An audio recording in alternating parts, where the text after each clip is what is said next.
राहुल गांधी जरा भी गलत आदमी नहीं मानता मैं, कोई इस तरह से पदयात्रा बहुत अच्छी कर रहे हैं वो। जब मनमोहन सिंह थे उनको हम बोलते थे, लेकिन वो अपने दिमाग से चलते, इतने बुद्धिजीवी, तो आज कांग्रेस की बुरी दुर्दशा नहीं होती।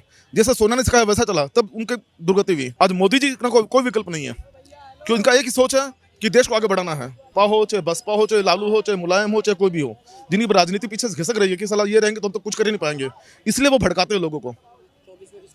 24 में सर हमारी आईडीएस तो मोदी जी आएंगे। आज मुसलमान हिंदू की जो बातें हो रही है, अगर इनके मन मुसलमानों पर नफरत होती तो आज वर्ल्ड में इतने मुस्लिम कंट्री है, इनको सब अपना सऊदी अरब है, जितने बड़े बड़े कंट्री है, क्यों उन पर सर्वोच्च सम्मान देते हैं। आज सऊदी अरब है, इनको सर्वोच्च नागरिक सम्मान दिया है, क्यों दिया है वो? ज़मीनी स्तर पे जो गरीब है उसकी मदद करनी चाहिए। अगर केजरीवाल जी जैसे लेडीज़ फ्री कर रहे हैं, ठीक है, बसेस के अंदर, जो ज़रूरतमंद है उसकी फ्री टिकट आप अलाउ करो। जो ज़रूरतमंद नहीं है, करोड़पति भी जाती है, उसका भी टिकट फ्री किया। इसी तरीके से बीजेपी ने एमसीडी में एक मुद्दा उठाया था, जहाँ झुकी वहीं मकान। मतलब जिस गरीब ने मेहनत के पैसे से मकान खरीद लिया, वो तो बेवकूफ़ हो गया। जब मनमोहन सिंह थे उनको हम बोलते थे, लेकिन वो अपने दिमाग से चलते, इतने बुद्धिजीवी, तो आज कांग्रेस की बुरी दुर्दशा नहीं होती। जैसे सोनिया ने सिखाया वैसा चला, तब उनकी दुर्गति हुई। आज नरसिम्हा राव थे, इतना अच्छा काम किए, उनके समर्थक थे हम। शास्त्री जी बहुत अच्छे थे। आज मोदी जी का कोई विकल्प नहीं है, क्यों? इनका एक ही सोच है कि देश को आगे बढ़ाना है ना। परिवार आज भी उनके जो भाई है, कोई पेट्रोल पंप में काम करता है, कोई राशन दुकान चलाता है, आज भी जाते हैं अपना 300 रुपये प्लास्टिक कुर्सी बैठते हैं। मोदी जी इन्होंने कभी उनका परिवार नहीं बढ़ाया। आप किसी नेता का नाम ले लीजिए, आप सपा हो, बसपा हो, लालू हो, सब अपना परिवारवाद चला रहे हैं। उनके बेटे हैं, पोते हैं, उनको इस राजनीति में आ रहे हैं। नहीं, इनका कोई नहीं है। ये बीजेपी की सबसे अच्छी पॉलिसी है कि इनका परिवार से कोई मतलब नहीं है। तो मोदी जी का कोई विकल्प नहीं है, इनका एक ही विचार है कि देश को आगे बढ़ाना है, सबका विकास करना। आज मुसलमान हिंदू की जो बातें हो रही है, अगर इनके मन मुसलमानों पर नफरत होती तो आज वर्ल्ड में इतने मुस्लिम कंट्री है, इनको सब अपना सऊदी अरब है, जितने बड़े बड़े कंट्री है, क्यों उन पर सर्वोच्च सम्मान देते हैं। आज सऊदी अरब है, इनको सर्वोच्च नागरिक सम्मान दिया है, क्यों दिया है वो? उनके मन में सबके लिए प्रेम है। आज यूएन में एक मुद्दा उठा था, जब अमेरिका ने, किसी देश ने कहा कि मुसलमान जो आतंकवादी होता है, ये जो फर्स्ट बोलने वाले थे, नहीं, आतंकवाद का कोई धर्म नहीं होता, आतंकवाद का कोई धर्म नहीं होता। हर कास्ट के अंदर आतंकवादी होते हैं, हर कास्ट में गलत आदमी होते हैं। तो इस चीज को जो बुद्धिजीवी उन लोगों ने समझा, मुस्लिम कंट्री ने, उन्होंने ऊपर समर्थन दिया। आज यूएई देखिए, सऊदी अरब देखिए, जितने भी देखिए, इनको अपना सर्वोच्च सम्मान क्यों देते हैं वो? बिल्कुल सही बोला उन्होंने, आतंकवाद का कोई धर्म नहीं होता। हाँ, बिल्कुल मानते हैं, आतंकवाद का कोई धर्म नहीं आता। कोई जरूरी नहीं कि मुसलमान ही आतंकवाद है, कोई भी हो सकता है। कोई भी कट्टरवाद किसी भी हो सकता है। कोई भी कुछ करो, मोदी सरकार आएंगे, कोई भी कितना दम लगा ले।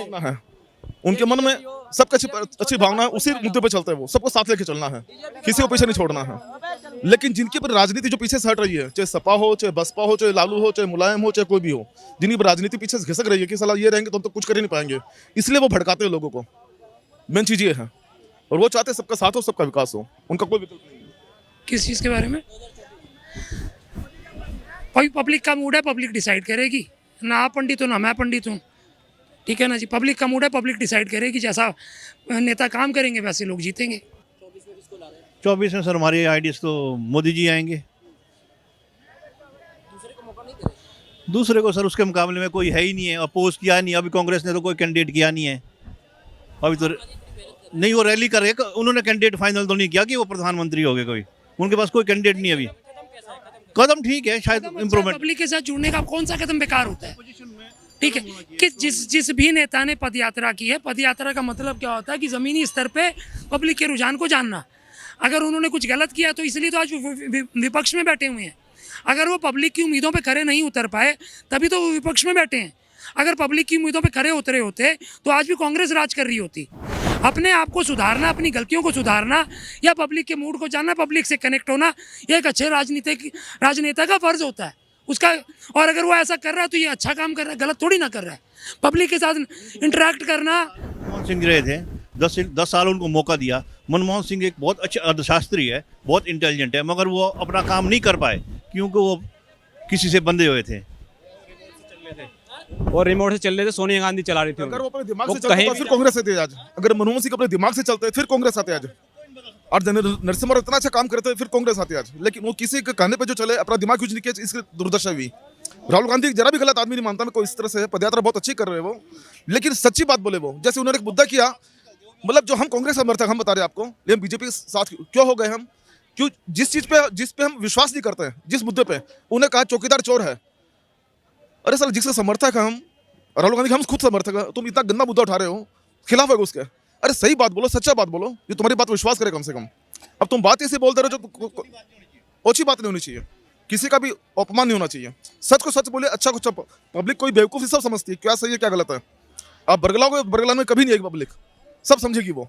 इसलिए सच बोलिए, सच के साथ रहिए, पब्लिक साथ देगी। आप झूठे मुद्दे उठाओगे, ये चौकीदार चोर। केजरीवाल भी तो कह रहे हैं कि मैं कट्टर हूं। केजरीवाल की जो बात ऐसी है ना, आज पब्लिक हमारे भाई बंधु जरा सा समझ ले कि कोई भी जो पैसा देता है, कोई अपना पॉकेट से नहीं देता भैया, कोई अपना घर से पैसा निकाल ला के फ्री में नहीं दे रहा है।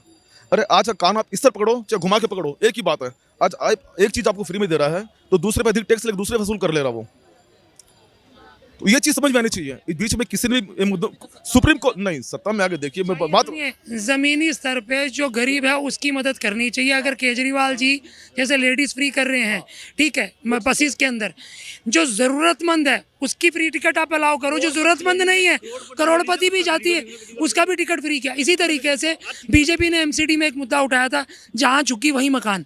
मतलब जिस गरीब ने मेहनत के पैसे से मकान खरीद लिया वो तो बेवकूफ़ हो गया।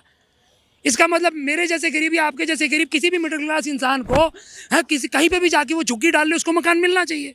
ये तो उन्हीं का ही क्लेम है ना, जहाँ झुग्गी वहीं मकान। 3024 फ्लैट भी दिए गए हैं, ठीक है। ये बड़े बड़े न्यूज़पेपर्स में ये होर्डिंग भी आई थी, ठीक है, कि भाई जहाँ झुकी वहीं मकान। इस हिसाब से मुझे पीएम हाउस के घर के जो पीएम हाउस है उसके बाहर अगर मैं भी एक झुग्गी डाल के बैठ जाऊँ तो मुझे भी वहाँ मकान मिलना चाहिए। उनका कहने का मतलब है जहाँ अथॉराइज्ड झुग्गियाँ हैं वहाँ उनको मकान मिलेंगे। ये नहीं कि जो मर्जी जो झुग्गी बना लेगा उसको मकान मिल जाएगा, ऐसे थोड़ी होता है। ऐसे दुनिया बना के बैठ जाएगी। The Front News. Please subscribe and press the bell icon.